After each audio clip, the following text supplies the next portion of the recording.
Today I'm feeling really shitty because I'm lost for words here. The market correcting. Companies like Carvana, which are extremely overvalued, debt-ridden garbage, trash companies that have no net income after interest expense and are just garbage companies. And then Nasdaq just being at all-time highs. And today the Fed said exactly what I was hoping for. We've had two bad inflation reports in a row, but they won't take accountability or even acknowledge it. They're like, it's a bump in the road. But we adjusted our forecast so that in 2025, rates will be 0.25% higher. 2026, the same. It's going to take us longer to get inflation under control. Like if they had come out and said in 2021, instead of saying inflation is transitory, for 5 fucking years, we're going to inflate things to the point where no one on fixed income can afford to even eat, the market would go into fucking free fall. So instead, they're like, hey, everything's fine. We're winning. We're beating the game. It's all good. It's transitory. And then it's like, oh, but we're winning. Core inflation is 3.8%. Inflation's really like 5%. They've manipulated that statistic. But even let's go with their own data. By the way, inflation at a rate of like this going down, they got rates to max pain, I guess, in their words, right? They're saying it's as restrictive as it needs to be. But risk assets are rallying, inflation is rallying, and now they're saying, oh, it's just seasonal issues. Core inflation is double their target. Inflation is moving at 80% to 90% higher than it should be and has been for since 2021, 2022, 2023, now we're in 2024. It is moving down, but not nearly as aggressively as they had said, and rates are still higher for a lot longer, which it makes no sense to me. Like if you told me in 2022 the rates would be this high and inflation would still be going at this rate, I'd be like, the Nasdaq will collapse. No. Nasdaq's at all times. All the risk assets are just rallying to the moon. The shittier the company, the higher that it's going to go. It's a blow-off top market. The only explanation is that they're printing money. There is quantitative tightening going on, but the deficit continues to grow. The federal government deficit continues to grow, and that they're working against Jerome because it's an election year, and the market has gone down 2 out of 10 election years. So interesting in the U.S. I'll talk about Canada in a bit here, but Canada's a totally different ball of wax than the U.S. Like in Canada, we've got things are actually really shitty in Canada. Our economy isn't good. Housing's fucked, like meaningfully fucked. The average person's struggling. Minimum wage is going up to $17.50 or something in Ontario, coming up in the next couple of weeks. Like we have almost $20 an hour minimum inflation. We're getting close to $20 an hour minimum wage. That's going to drive a new round of inflation. But Canada actually was, because we're in such a trough, like real estate prices are horrible. In the U.S., they're actually strong still. The economy's strong, real estate's strong, a lot stronger than I expected, than a lot of us expected. But yeah, I'm shocked. I lost $180,000 today. That's how shocked I am. That I put my money where my mouth was, and I'm like, he literally said, higher for longer. They revised in their quarterly economic release. They said the economy is going to be stronger, which like, who knows? And then they're like, how accurate are these predictions? He's like, oh, it's subject to change. We have no idea. We can't say in the future what's going to happen. Probably get 3 rate cuts this year, maybe. At first they were saying 5 rate cuts. Everyone was pricing that in last year. And it was for sure going to happen at this meeting, which it didn't. It's continued to be kicked the can down the road. And what's interesting, I think, just in general, I guess I should have expected this, because don't bet against America is basically the rule here. If you do, you get fucked, because they're the bully in the room and they can set their own rules. Why would they ever, I guess what I should have done is bet against the bottom half of America. People on fixed income, people who are on salary, people who are really struggling. They are going to struggle harder than ever. It seems like Jerome and the Fed doesn't give a shit about the bottom 75% of people. All they care about is the top quarter, who are richer than they've ever been. I've been betting for the little man. I'm like, the little man's going to rise up. Credit card debt is at all-time highs. All the data that I see is like, these risk assets are going to the moon for no reason. And so I will bet against U.S. tech and U.S. meme stocks and U.S. garbage. That was a mistake, obviously in hindsight. But I'm still with that short. I'm probably going to close it out tomorrow. I mean, I've been waiting for a catalyst to correct this overextended market now since, well, November 1st. We've been rallying like a parabolic chart straight up since November, on the back of a 45% rally in the year before that, from fall 2022 to fall 2023. Too much, too soon, too fast, overextended, big time, the market is. Now let's talk about Canada for a sec. Again, because Canada's different. You know, Canada hasn't had a rally. Like the US tech segment and risk assets are just straight up, but Canada's not. Like our real estate market's kind of like slow, painful, businesses are suffering. Interestingly, you look at the US small business market and it's suffering too. The only saving grace is that people need 2 jobs to survive, so the jobs numbers actually look okay in both Canada and the US, is because everyone's picking up a second job to survive. And so they're like, oh, things are great, people are employed. It's like, they're employed, but can they survive? No, because you've let inflation run for 5 years and now you have to fix it, and you can't, because you can't have deflation. The system is built so you can never fix. If you fuck up and inflation runs twice as high as it should, be like, we have a couple years where it's like 10% inflation, 8% inflation, 6% inflation. You get 25% on the increase in cost of groceries over a period. It's like, oh, what's done is done. We're not going to fix anything that happened before. Like, I know your groceries are fucked. We're never going to have deflation or disinflation. We'll just try to get inflation to not accelerate as quickly. But we still want inflation at 2% is our goal. And like 2% over 5 years means we need deflation, right? Which we're never going to have, because again, that's the only way they can survive huge deficits is by making sure their dollar loses value over time. So then when they have to pay someone back, they don't have to pay them back as much if they can print more of it. It's a net win for them, right? So I don't know. I've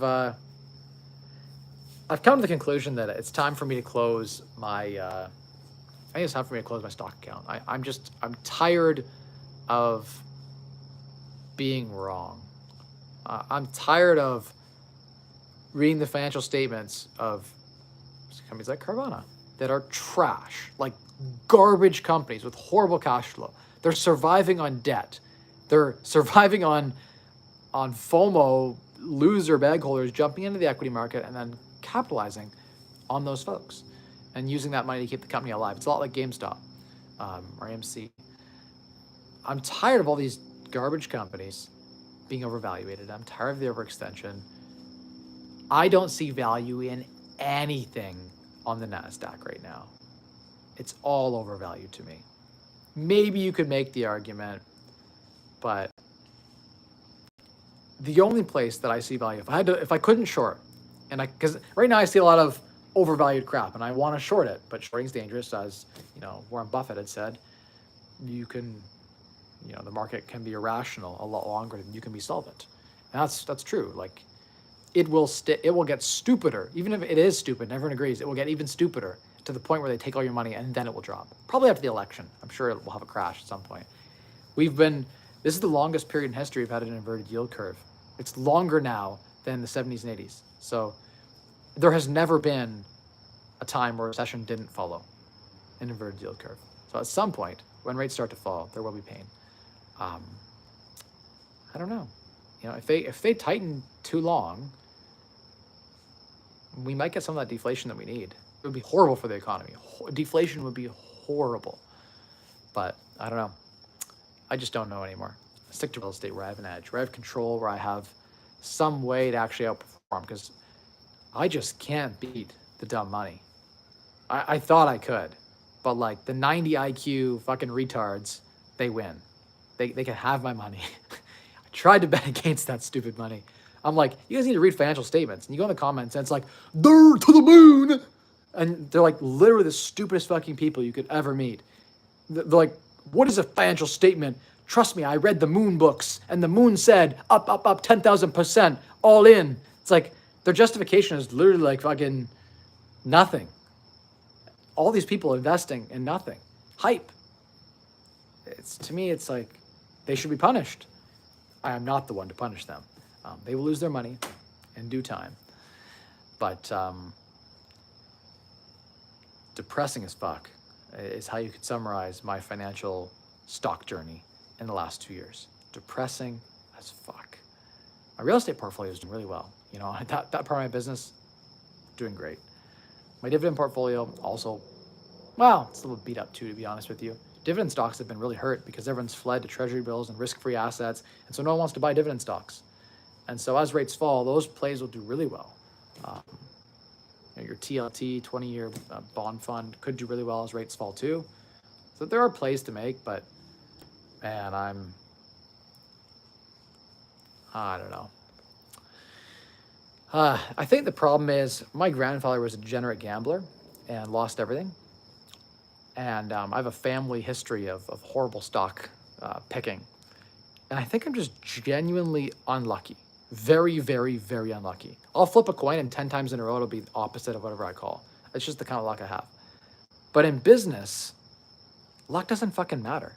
If I outwork you, I win. Doesn't matter how unlucky I have. I'll get all the fucking squatters that will steal from me. I'll get the guys breaking in, stealing materials. I'll get, in Canada, I've had fires and floods. I fucking had it all. I've had tenants burn my fucking house. I've had every bad obstacle. But you know why I win? Because I never fucking give up. I just keep going. And I can't lose because my perseverance is forever. But that grit, that, I will rebuild the house myself and do it again, doesn't serve me in the stock market. That grit allows me to hang on longer than I should, when I should cut bad positions. In real estate and in business, that grit and that perseverance serves me. And I think that grit and stubbornness and perseverance doesn't serve me as a trader. And in general, most traders lose. Something like 95% of all traders over a 25-year period lose. Not even lose to the index. They just, in general, lose money over a long period of time. Inflation eats their lunch.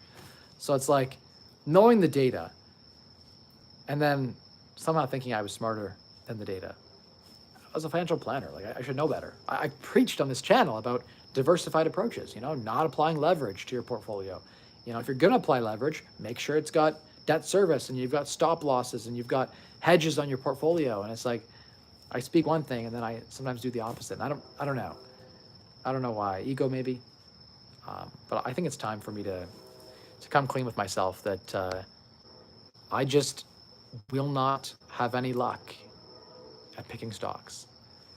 I'll buy Meta at $90 and I'll sell it at 120 and it'll go to 500 after. It's like, that's the kind of luck I have. I'll make a little bit of money.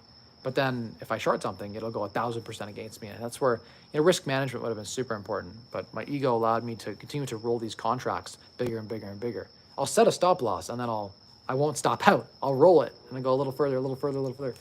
And I still think my thesis is right, but timing is everything and I can't time. I don't know when stocks I don't even know when the NASDAQ's going to correct. NASDAQ's up 65% off the bottom a year and a bit ago. That's a huge rally. We could rally to 80%, 100%. The NASDAQ could double over a 2-year period. Anything can happen. There is no top. As I just try to pick a top, impossible. The dumb money will bid it up as high as it wants to the fucking moon, but then it will crash to reality. It does eventually correct to reality. Markets are not efficient. They're very inefficient. They like to claim there's, efficient market theory, but assets are mispriced all the time. And the truth is that over time, over the mean long period of time, they will price to reality.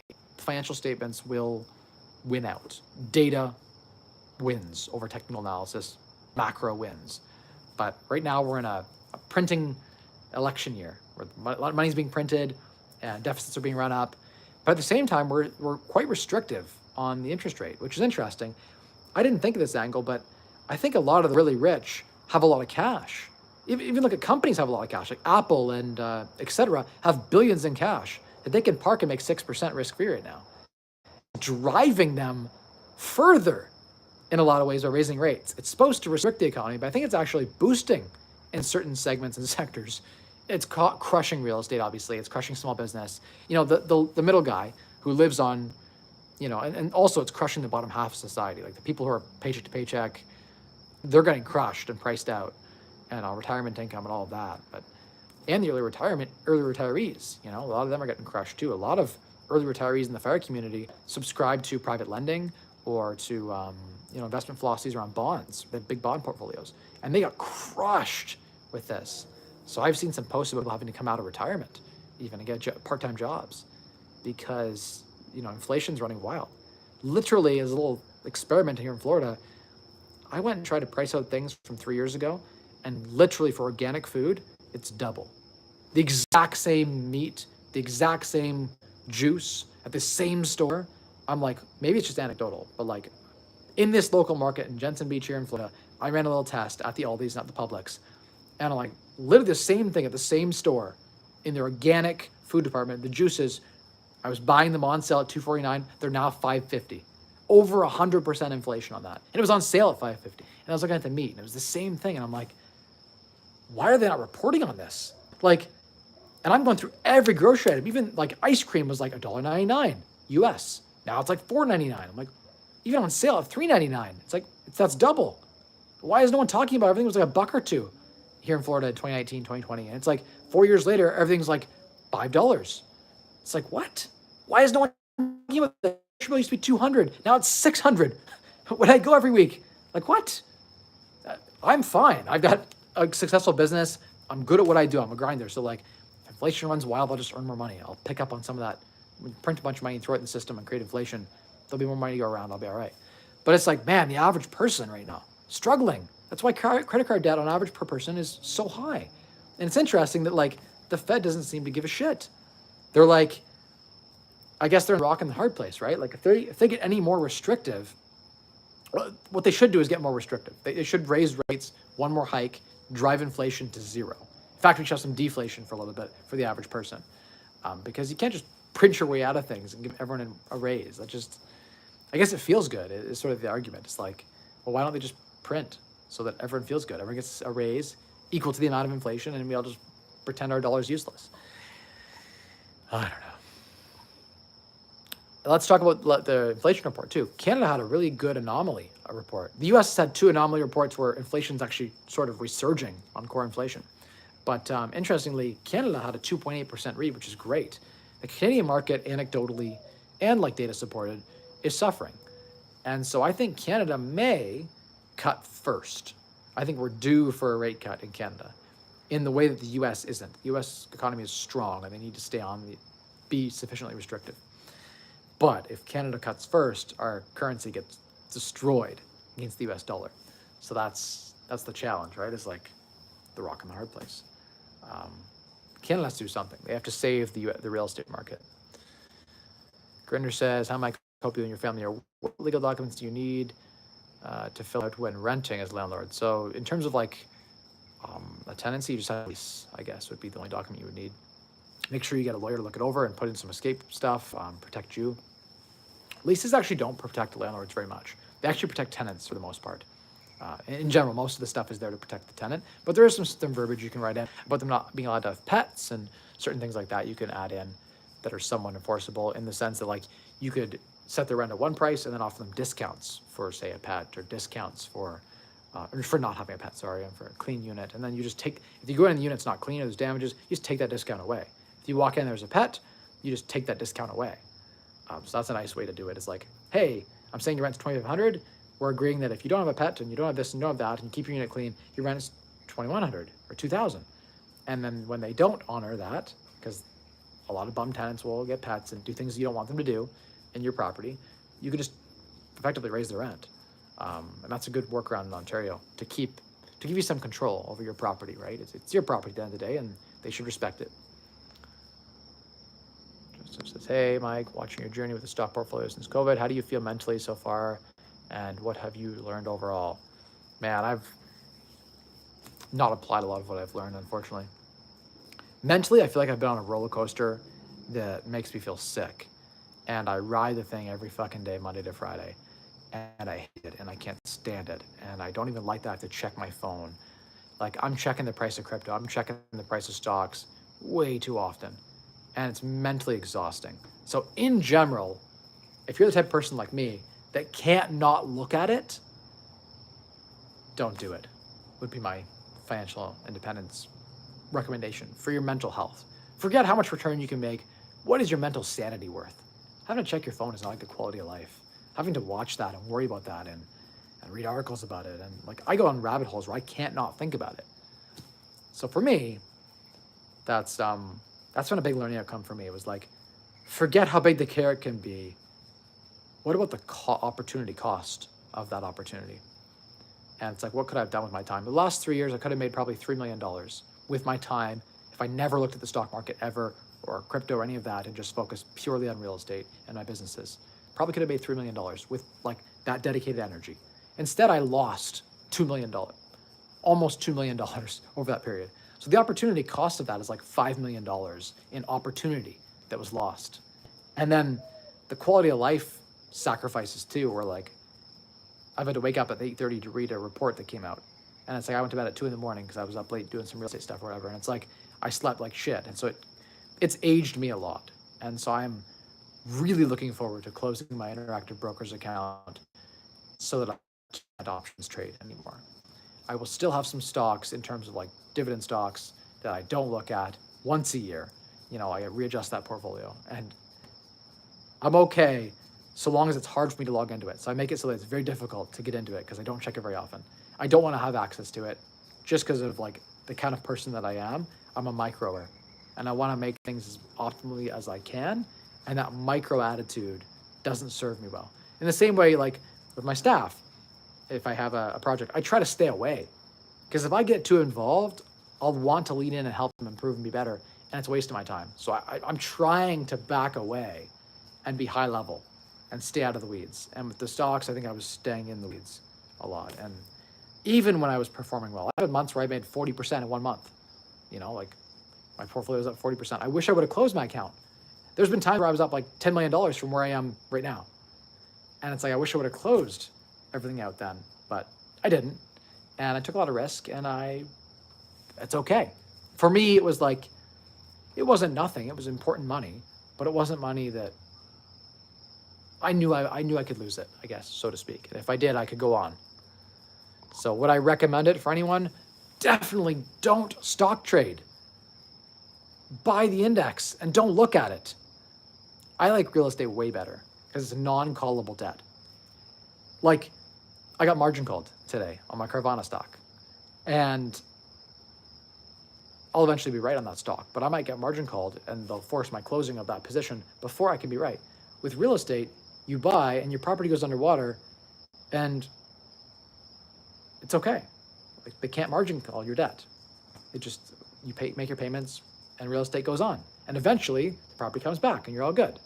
Assuming it's low interest rate debt. If you have high interest rate debt right now and you're watching this, if you have like 12% interest rate debt, 14% interest rate debt, expensive private monies and second mortgages, sell your shit ASAP. Do not hold on to those assets. You're gonna get yourself in a deep hole. So if you have high interest rate debt right now, which I know some people do in this market, be very careful. If it's a flip short term, okay, but not long term. All right. Como says, Mike, I've never made this much money from investing. You need to look up psychology of market cycle chart. Banks buy over periods of months and years, so you need to play the long game. Fair point. Yeah, I mean, in general, that's the good advice I would give, right? If anyone ever asked me, I would say dollar cost average in and don't look at it. That's the advice I would give a client. But then I won't take my own advice. I'll go all in shorting NVIDIA or like shorting the NASDAQ because it's overextended and do degenerate plays. I don't know why I do it. I think I got into it because I lost some money and I wanted to recuperate the money that I lost on a stupid play. And I said did more stupid trades to try to get back. Because you can't make 40%. I need to make like 40% in a month to make back what I lost. So it's like, well, how am I going to make 80% in 1 month? What I should have said is like, I can't without taking enormous amounts of risk. Instead, I'm like, I can do this. And that was ego. Like, let me just take some crazy risky trades that can pay off. And I could make 40% in a month, but I could also lose 40% in a month. So, hey, how you doing, Johnny? How you doing, Default? Dollar is going to zero. I believe rates are going to rise long term to scary rates. I don't know. I don't know anymore. I think it's very, very possible that they are able to cut and that inflation does subside. I'm surprised how resilient the market has been and how persistent inflation has been. It's been hard for them to curb inflation. Like, we have 7% bank rates right now, and inflation is still not coming down meaningfully. Like, we should expect inflation to be like zero. You know, inflation, we should have no inflation, how restrictive those rates are, in my opinion. But we do. Core inflation is like 3.8%, right? So a lot of these businesses, I didn't expect they could pass it on to the consumer and the consumer would swallow it. But the consumer's swallowing these price rises. I mean, in Canada, we've got like, there are boycotts. A whole bunch of people are right now boycotting grocery stores. It's getting to the point where there will be riots in the streets if you let inflation run like they have. and you don't do anything about people on fixed income. People making $2,000 a month, how do they survive when groceries are $1,000 and rent's $2,000? What do you do? There's a deficit. You rack your credit cards up, then what? What happens when the debt's all maxed out? It's like the middle class is being squeezed in every direction. The rich are fine, they're fine.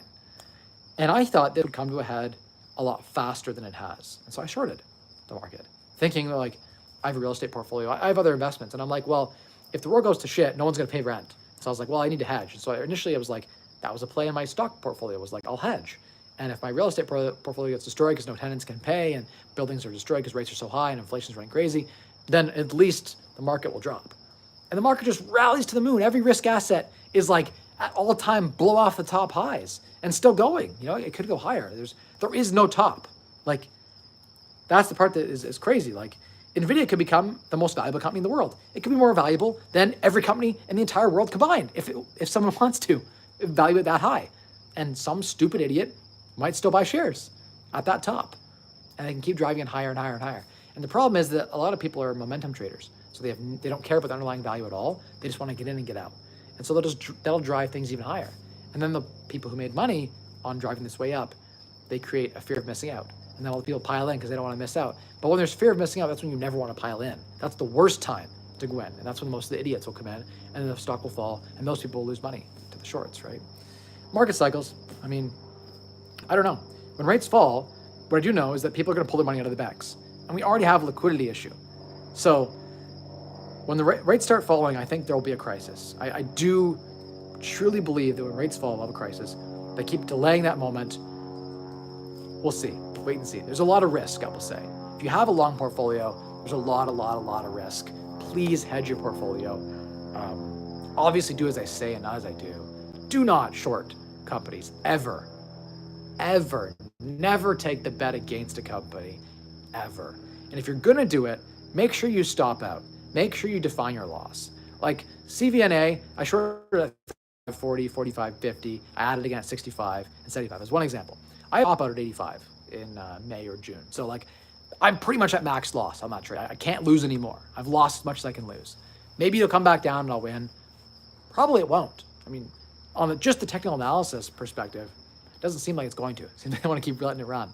Probably the next earnings date, when they shit the bed again and miss, probably when things will, I don't know. There's creative accounting these days where like it's really easy to disguise things by avoiding GAAP principles to make your company look better than it is. And for a while that can work. Eventually, people wise up and shit corrects, but who knows?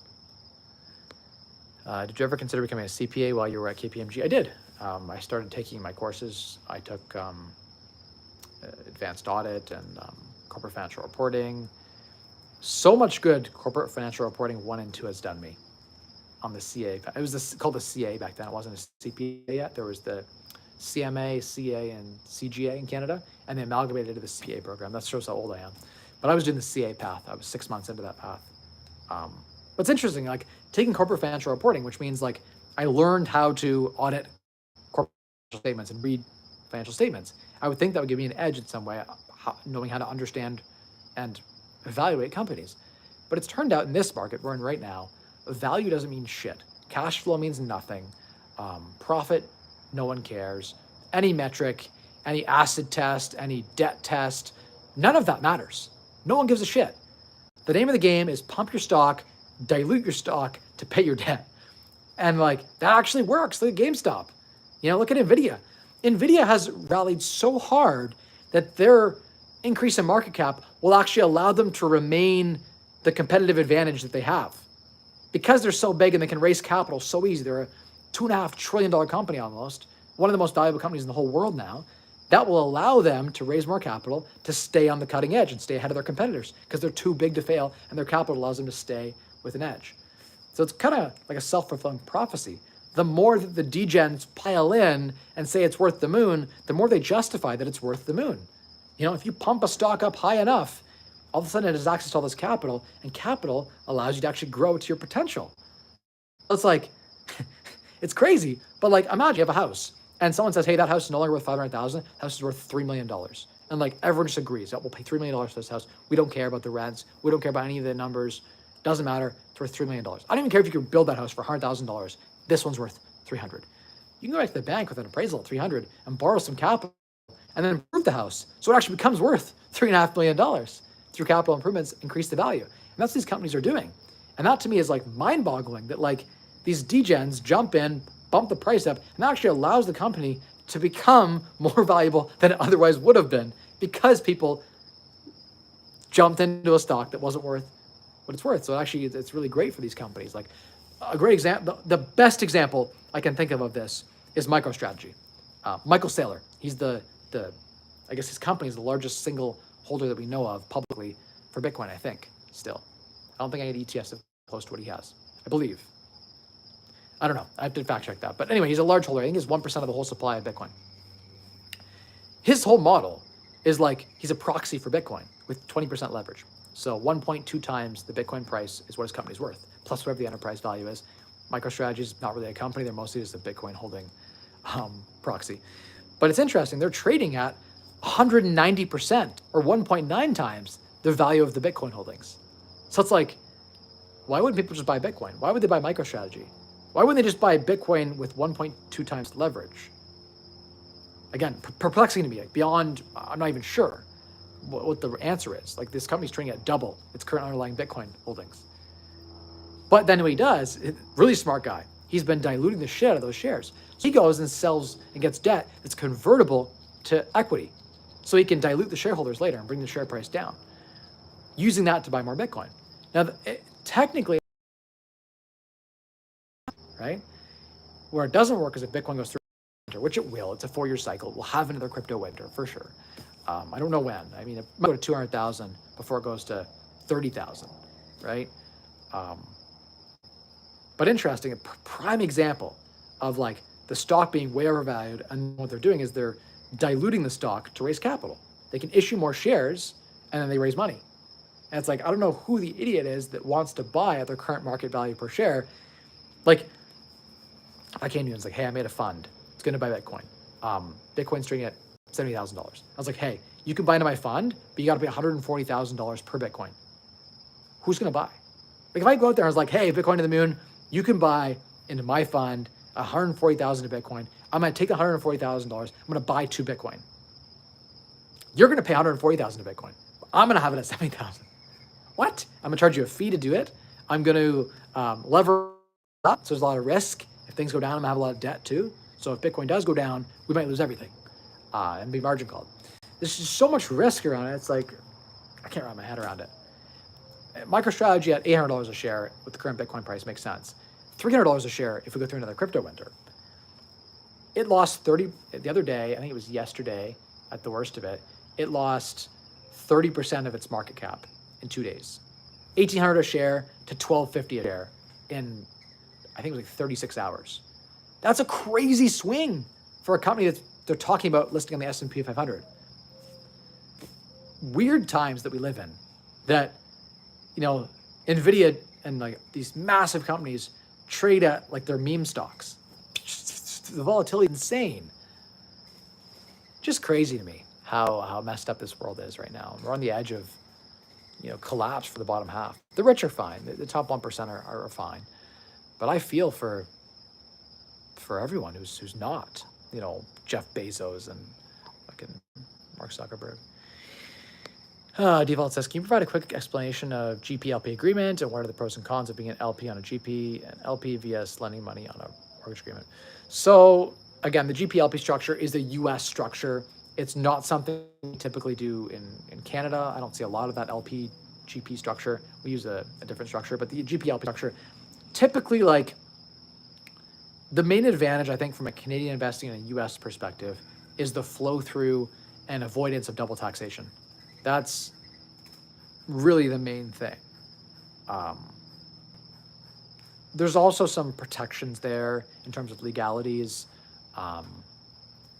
Quickly thinking of cons, it's a lot of cost to set up, a lot of cost to maintain, a lot of cost just in general to open new LLCs flowing up into the LPGP structures. There are a lot of ways to do it, but you should talk to your lawyer, your U.S. tax, and your Canadian tax accountant, and figure out the best way. I shouldn't give advice on here about that. There are structures that make sense. There are structures that don't. If you're just buying one property, I honestly think it's better just to buy in your personal name, and then you avoid double taxation entirely. Just file a return in the US for your personal name and file one in Canada, and there's no double taxation, and you're good. Now, if you're doing some complex structures, you could both buy it together personally as well. You could even, in theory, both own an LLC and buy it, and you don't need the LPGP structure, but it is more recommended. And obviously these folks who are recommending it make a fee to set them up and maintain them, but there are some liability protections if you don't pierce the corporate veil. I have a corporate structure set up as well. They're definitely worth it to do if you're gonna go big. What's your opinion on providing funding on a gap fund where all the lend money is held in trust by a lawyer? The money is being used as proof of funds so borrower can obtain a larger loan. I don't have a lot of experience in that, but it sounds like it's pretty safe if it's sitting in a trust. So that's pretty nice in terms of, like, from a risk perspective. How often is the lawyer's trust account being audited? How reputable is the law firm? Do they have adequate insurance? If a partner at the law firm dipped into the piggy bank of the trust, what can happen? So just think through your risks there, but that seems a lot safer, because it depends how much is in the fund too, right? Like, what's the bank? Let's say that a credit union and the bank goes down. What assurances do you have? The federal insurance is like $100,000 per account. So who comes due and who pays if things go around? But it could be good. It could be decent. I like real estate as my first secure position because I don't mind taking the property in most cases. Mike, are you prepping for a potential depression, potentially starting this year or next year? Yeah, I think I am prepping for, at least to some extent, for a depression. If we had a recession, I would just make so much money in my brokerage account right now because I have so many shorts on every company. Will we have a recession? I don't know. To be honest, I don't know. I'll keep chugging along with my real estate. I hope everything goes well with that. And you keep hedging. If the world does explode, this guy here will be making some hedge investments that will help cover the opportunity cost, I guess, so to speak, and use that cash to then buy the dip. Hey, Mike, do you have any thoughts on early retirement extreme, looking from where you're at now? So, Johnny, I love Jacob. I like what he did. He got me into the whole movement. I read his book in 2009 or 2010, and it changed the way I thought.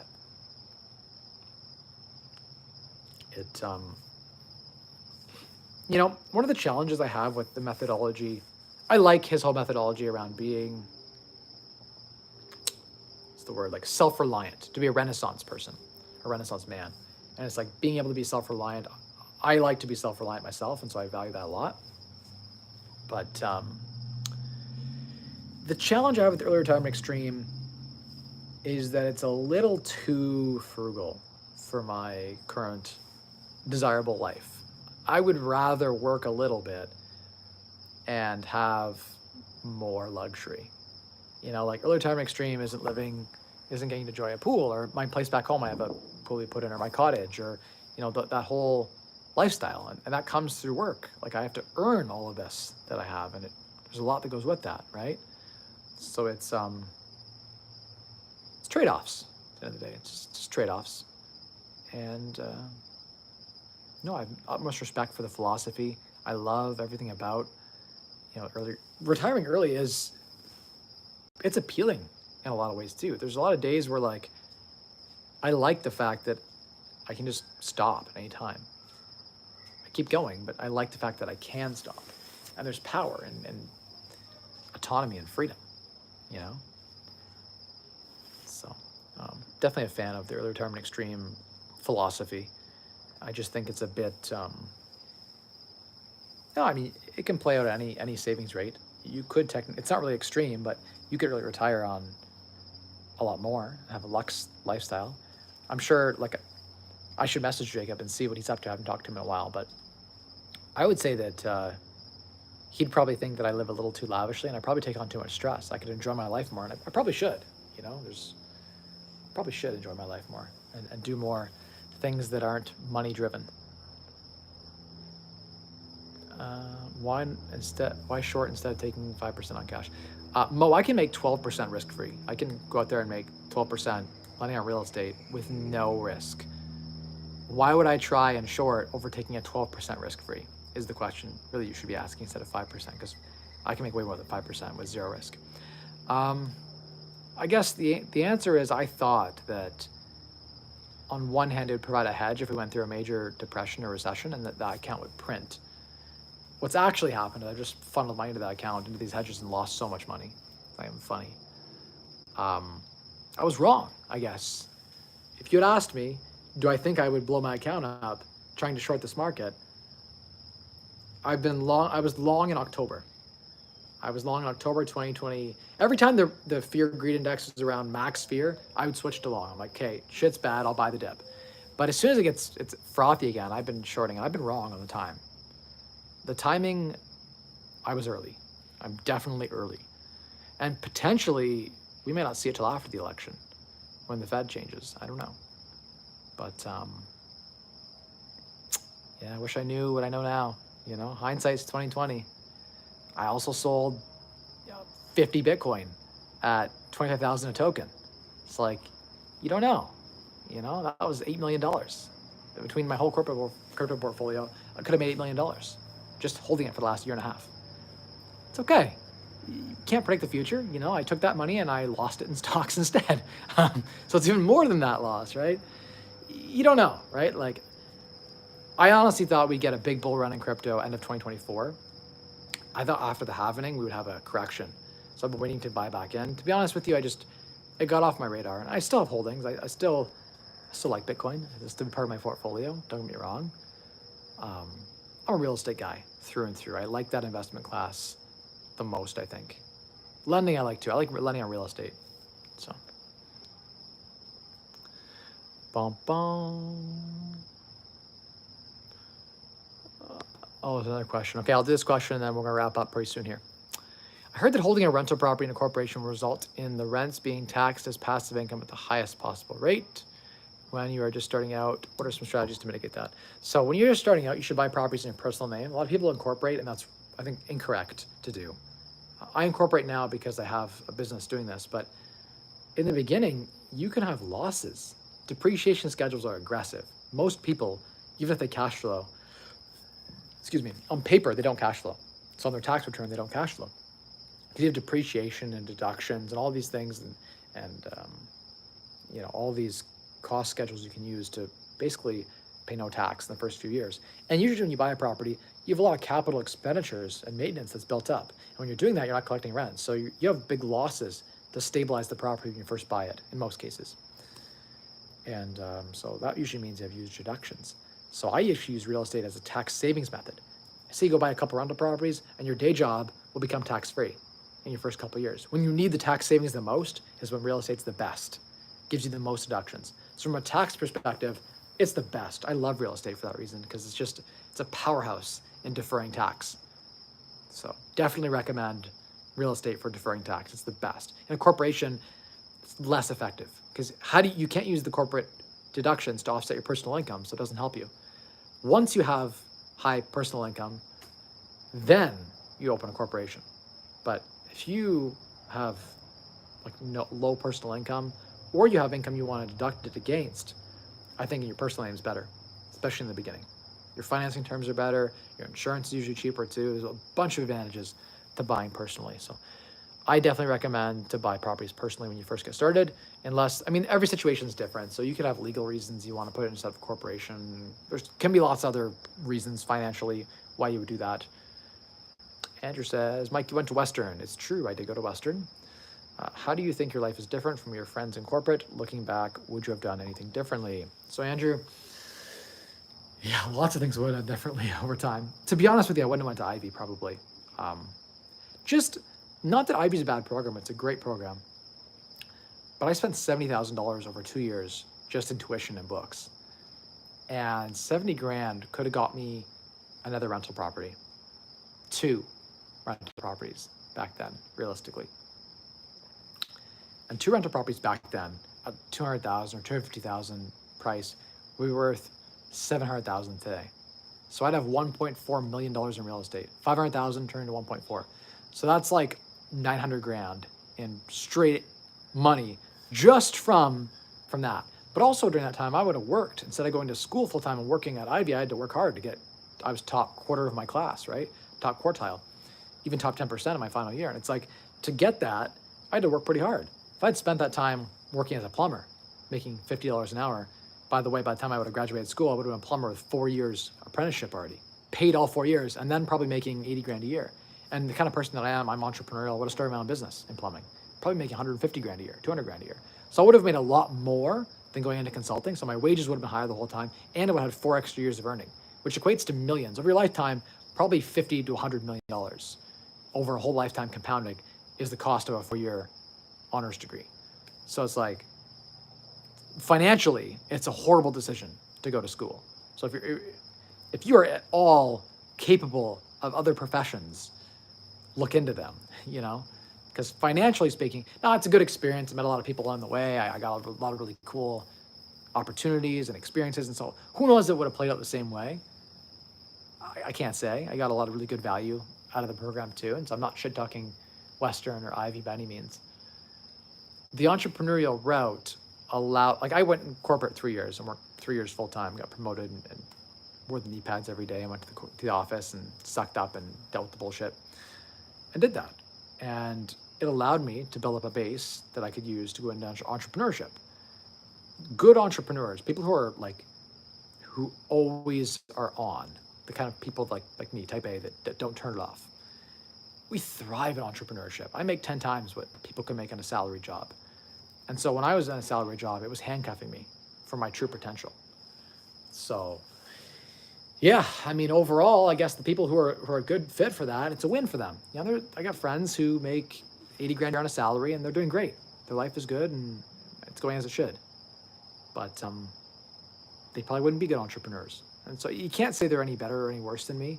I'm richer than they are, but money isn't everything. They have their health too, and they have things in their life that are valuable to them. So it's you can't really say one is better than the other, objectively. But for me personally, I'm very, very glad that I chose the path that I chose. In terms of regrets or what I would change, probably how I JV'd from 2018 through to 2020. Those 3-4 years, I would have done a lot differently. I learned a lot about partnerships and trust, and partnering with the wrong people too was huge. I partnered with a lawyer once that really just stiffed me. Was like, no, you're not getting any of the equity cut. It's like, budget went over 10%. Sorry, you get nothing. It's like, what? And they're like, oh, I'm a lawyer. We can litigate, but I'll just drag it out for 5 years. And I was like, wow. I realized that contract law is very hard to enforce. And I thought that I had power with contracts, and contracts are fucking worthless pieces of paper unless you can pay to enforce them. So I learned a lot. I made a lot of mistakes along the way. That cost me about $1.5 million partnering with the wrong people in 2018 to 2020. People I didn't know, that I got to know them after a few months, and it's hard to get out. You can't really get out of these business relationships. They had title of the property. I didn't. So live and learn. But yeah, lots of mistakes along the way. This interactive broker, this whole options trading thing. I took an options trading course in 2021. I wish I never did. The last 3-4 years of my life, options trading have been 4,000 hours of wasted time to lose millions. So that was a big learning outcome, But it's not a big deal. On my journey to $1 billion, we'll look back and the compounded loss of this stock trading is tens of millions, but it's okay. It's it is what it is, So it's okay. I don't have any major life regrets per se. I've worked very hard and I've achieved levels of success that most people only dream of. I came from nothing. I was living in foster with a foster dad with, I'm still thankful today that through that, talk about those bad experiences. Yeah, he was, the drugs and all that kind of stuff growing up, and I bounced around, moved 20 times as a kid and whatever. I had a shit childhood, but I've come from my wife and I together, living together at 17 to high school sweethearts. I'm thankful that she and I got away together. And it's we came from nothing to where I am today. And it's how few people come from my humble beginnings. Parents have nothing. To get to where I am today, I'm proud of myself, you know? And pride's a sin, so like I guess I'm not proud of myself, but like reflecting on the journey, I'm glad that things went as they did, you know? In a lot of ways, it could have gone a lot worse. There was a lot of friends that I went to school with. One of my good friends, he killed himself. One of my elementary school friends from, rough areas of Sarnia, his mom was a drunk. I remember we used to hang out, and we went camping once, and I remember hanging out with him, and like, it's sad to see he's dead today. Like, a lot of people I know another guy I grew up with that he died of drug overdose. I got a lot of people that I know that turned out really shitty.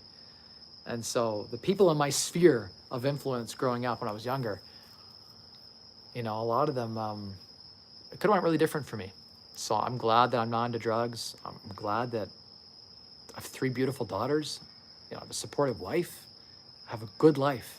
We live on a beautiful estate in Canada. I'm down here in Florida. We've got a cottage in Canada on some of the most beautiful, most beautiful lake, I would say, is Lake Huron. So it's like I got a lot of good things going for me. And yeah, I'm feeling depressed today because I lost $250,000 in 24 hours and like I made some shitty investments. But like, who cares? I'll make that back and then some. All right. As people sharing some stories. Great overall message and philosophy. Totally agree. That's a good book. It's a great book. I'm thankful that like my mentors were very much people who are successful, and I tried to emulate those successful behaviors, and that saved me in a lot of ways. Where can you buy and hold Bitcoins? There's lots of places you can buy and hold Bitcoin. You can, there's lots of exchanges. There's exchanges that don't have KYCs. There's hard wallets you could hold it on. You could buy it in your TFSA if you want to. You could, tax-free savings account. You could buy it in your brokerage account now. You can open like a Wealthsimple account. Now you can buy ETFs. So it's super easy exposure to it, but you don't actually hold the Bitcoin. So there's danger with that. It's a proxy. Paper Bitcoin. It's funny because that's like the whole, it's funny that finance has now gotten behind Bitcoin, and it's like just made a derivative commodity, just a paper derivative of it, and people are holding it and trading it, and I think it's just going to add to the volatility. That's one of the things that scares me about Bitcoin as like a large, like if I had like half my net worth in Bitcoin, I would be shitting my pants when it goes way down and way up. Like I wouldn't be able to sleep at night. I don't know how those guys who have like their entire net worth in Bitcoin, how they sleep at night, because the variability is just so crazy with. The reason we incorporated was because we are 3 partners and wanted to protect ourselves. There you go. So that makes sense. Your 3 partners definitely makes sense to do that. Thanks, Chung. Appreciate that. Yeah, so I got through all the questions. Sweet. Appreciate everyone. As always, a few of these people will use this community service that I do and sharing against me. It's come back several times to run against me. At the end of the day, I do this for free. It makes nothing. My YouTube channel costs more than it makes. And so if you're enjoying this, you're getting value from this, please hit the thumbs up button. It is not without great effort that I do these weekly streams. And I've been thinking about not doing weekly streams. And so I need some support right now to keep doing them, because I've been doing them for 6 years. And it dawned on me the other day that my channel's not grown at all in 2.5 years. We've been at 30,000 subscribers for forever. It's the same people that come on every week. And I'm having a shit day today, to be honest. I was laying there in my bed, just feeling sorry for myself for making stupid decisions in the stock market. And I'm looking at my YouTube account, thinking about my stream tonight. I've been doing this for 6 years. I've been going live every week without fail. I've never missed a stream. I had COVID. I went live. I was sick as hell. I had a pounding headache. You can go find that episode. And I still found the energy to show up, right? And it's like on Christmas, it doesn't matter, my birthday, whenever, every Wednesday, 7 p.m.-ish to 8 p.m.-ish for 6 years. Not a lot of people can say that they've never missed a stream for 52 episodes a year. And so I was proud of that. And I am still proud of that commitment that I've made to you guys. I don't know. My wife and I were talking about it. Like, I'm not getting any traction on this. I kind of had hoped that I would have massive impact. And maybe this time is better spent in a different way, to reach people in a different way. Because we only ever get maybe 1,000 views every show at best. A subscribe count isn't growing at all. If anything, most of these I release, it says minus 10 subscribers. So people unsubscribe when they see these live streams pop up. I guess they're probably old subscribers from before. Maybe they followed me from the early retirement frugal days. Most of my followers came from those old videos. But the source of my current subscriber growth, I guess, it's net neutral, but the growth still comes from my old videos. Interesting. Let's look at that data. And not growing is depressing, but anyway, for you guys, I will continue to show up. I won't give up if you think it's worth it. It's, I don't know. I'm just thinking it through. Maybe there's some way I can do more with this. I could turn it into like an hour of coaching, maybe. That was an idea my wife had. She's like, why don't you turn it into like a private behind a paywall? You can do more. You can bring up real deals. You can analyze stuff. Because right now I have to be careful, but I'm not careful, but I should be careful about what I say. Just because people will try, like enemies try to use it against you, right? These are meant to be just for you guys, for my loyal subscribers that tune in every week. It's not meant for, I don't know, enemies to find this and use this stuff against me. And that was a thought that has been ruminating for a while. I don't know, guys. I appreciate all the kind words. If you're watching this, I could use a thumbs up. I could use a comment. Appreciate the kind words. Oh, I'm seeing stuff pop up here. You changed my life. Thank you. Mike, your content would sell your whole stock portfolio and go into real estate in order to do something like a house hack. Maybe. Thanks for the positive feedback, but would you sell? Yeah, maybe that'd be the best option probably for most people because you can control the outcome better. Appreciate you. Solid advice. Get some sleep and you'll feel better. Someone else says, nobody doubts tenacity. Try new formats. Got to please the almighty algorithm. Yeah, I've not been good with the algorithm. I don't know how to please that for sure. Thankful I found your channel. Please keep it up. And it's great. A lot of that's what I need to hear right now is that like I'm actually having an impact, that I'm actually helping you guys save money. I'm helping you guys build a financial future for yourselves. I'm helping you be better at real estate, better business people, better humans, in some way. And if I can have an impact, then this is worth it. This hour that I spend, if it changes 500 lives, I mean, that's 500 directional changes in this world. That has a huge butterfly effect on your guys' family and your kids and your, so that's why I do this. And so if I feel like I'm making a difference, I'll keep doing it. I'm just thinking about ways to make a better difference, to make more of a difference. I don't know what that way is, but true, I could repackage up these. I could take clips from these shows and make better content with it. Agreed. Someone else said, no ups without downs. This is just a low in your cycle. True. Luke says, how do you find lenders for BRRRRs? Go look up a bunch of mortgage brokers, call them and ask for B lending, private lending. Sammy says, watching your show for years. I look forward to Wednesdays because of your streams. Keep it up. Thank you. Made a huge impact on me, sir. Appreciate all of it. Thank you, Mike. Thank you for everything, Mike. Me and my 3 kids, Mike. Well, thank you guys. Appreciate it. I need to hear these things. It helps to keep going with this. So thank you everyone for tuning in today. If you're watching the replay, I appreciate you. Hope you got some value. As always, you know where to find me at Mike Rosehart on, the social media channels, including here. The secret to unlocking a wealth through you is 3 levers. You got to find ways to earn more money, which means you got to work really hard and find strategies to work smarter. You got to spend less money. People are spending way too much. You got to earn more. You got to spend less. That creates a gap that you can save. And the most important is obviously where you invest. How do you maximize the returns on that difference? It starts to become really important the more you save. But you've got to create that gap between what you're earning and what you're spending. Super, super important. All right, everyone, that's the catchphrase. We're out for tonight. See you next week.